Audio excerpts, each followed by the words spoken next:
I'm from Central America, and Cuba is not viewed the same around Latin America as it is viewed in the United States. And this isn't because Latin America is some communist stomping ground or anything like that. Nothing like that. We just see the unfairness of what happens with Cuba. Cuba was made a model to say, if you don't do it our way, we're going to show that your way is going to fail. Let me first say that personally, I am not a communist. I think America had an opportunity when the revolution took over. Because let me tell you, Batista wasn't a good guy. When Batista was in power, it was terrible. The group of folks out in Cuba that never had the opportunity would have never been able to do anything. And even as bad as the scarce resources, etc., that Cuba had, not because of its economic system, but because of our blockade, it's still a country that was able to produce a higher percentage of doctors, a higher percentage of lawyers, a higher percentage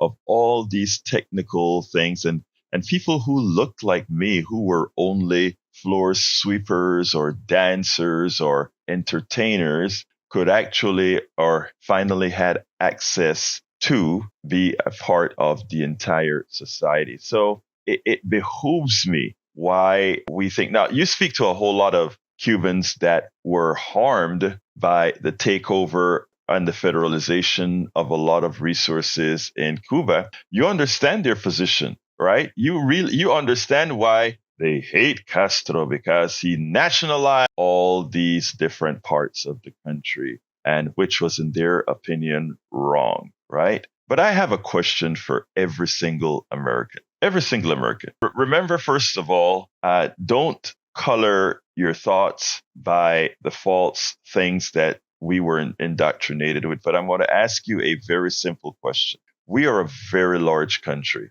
This country has a lot of natural resources: oil, uranium, carbon, a lot of rare metals, even though it's not spoken about a lot, lithium, a ton of stuff. This country has a lot of it on public lands, a lot of it on private lands. This country does. And my question to all of you is, why is it fair that something that was placed into these soils that gave this country ample resources, why is it that we have an economic system that allow a few to capitalize on that? In other words, on public lands where oil is drilled for, corporations who drill for that oil, they use it at will. They pay a small, and notice what I say, it's small fee for access to drilling and exploiting that fuel. But all those resources go to the shareholders, who generally are wealthy.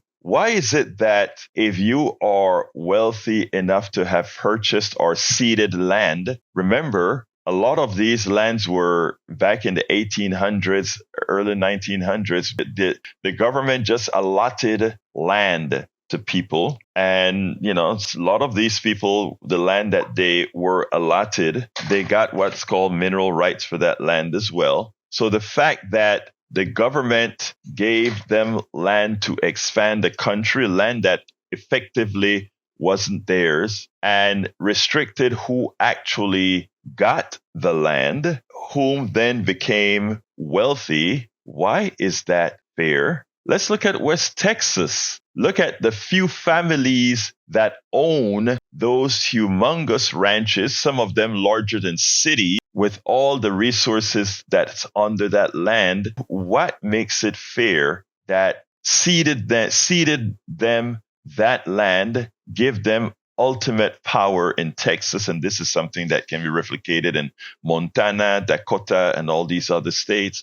What makes it that it's fair for those people to be wealthy just because? I mean, there are a lot of questions like that we ask. And I tell you, I want to expand that from Cuba to Venezuela, etc. A different philosophy is that all the resources of a country should belong to everyone in that country. All the resources in that. And as we demonize any political system, any government that says we are going to take public lands and ensure that the resources from that public land goes towards the people, there's one thing we will always do as a country, as what our plutocracy does. And it makes sure that those countries are destabilized until their own plutocracy